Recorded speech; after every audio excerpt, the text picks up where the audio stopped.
బయట కరకరలాడుతూ లోపల మెత్తగా స్పాంజి లెక్క వడలు ఎట్లా తయారు చేసుకోవాలో చూద్దాం రండి. హాయ్ గాయ్స్, మళ్ళీ చిన్న షార్ట్ వీడియోతో మేము ఎందుకు వచ్చేసాం.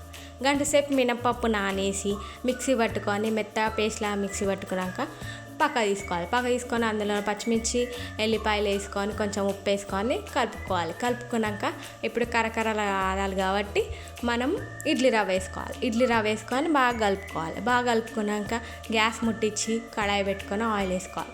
ఆయిల్ ఎక్కినాక అందులోనే చిన్న చిన్న వడలు వేసుకున్నాక అవి గోల్డెన్ కలర్ వచ్చే వరకు ఫ్రై చేసుకొని పక్క తీసుకున్నాక ఇప్పుడు మనం దాని తగ్గట్టు చట్నీ తయారు చేసుకుందాం రండి.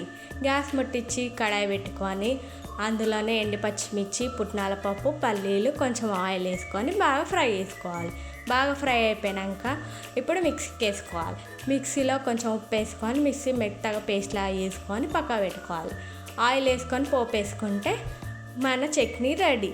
ఎంతో సింపుల్ ప్రాసెస్లో వడలు టేస్టీగా ఇంట్లోనే చేసుకోవచ్చు. Bye guys, thank you. Subscribe.